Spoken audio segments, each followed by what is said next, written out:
Pension of the Ancestor Moth. To be read by all novitiates of the temple. The Order of the Ancestor Moth is as ancient as it is noble. We nurture and celebrate our beloved ancestors, whose spirits are manifest in the ancestor moths.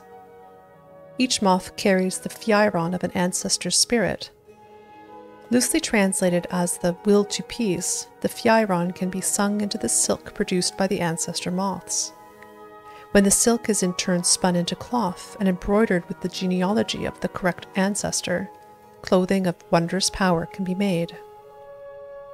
Adepts of our order are gifted with prescient powers. The wisdom of the ancestors can sing the future into the present. For this reason, our order and our order alone has been given the privilege to interpret the Elder Scrolls.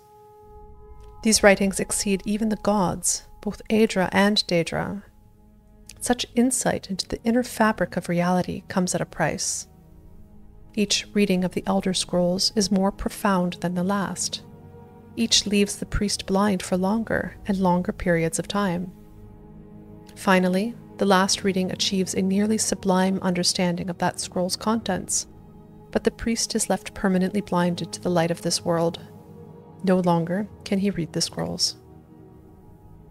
This monastery is dedicated to the service of these noble members of our order.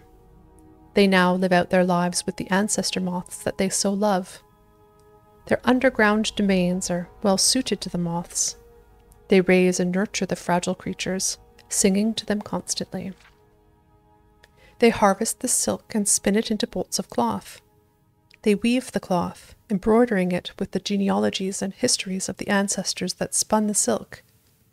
This is their new life. As they tend the ancestor moths, so we tend the blind monks. While they toil in dark, we serve in the light. They need food and water. We provide. They need tools and furniture. We provide. They need secrecy and anonymity. We provide. They need purveyors to sell the fruit of their labors. We provide. At one time, we also provided protection. Many generations ago, Gudrun came to our temple.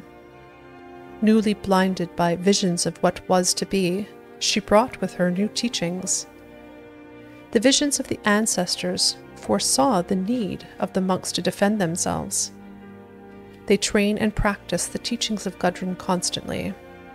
They are masters of the sword of no sword, the axes of no axe. As a novitiate, you will learn the teachings of Gudrun. You will learn the way of the peaceful fist. You will learn to serve the blind monks.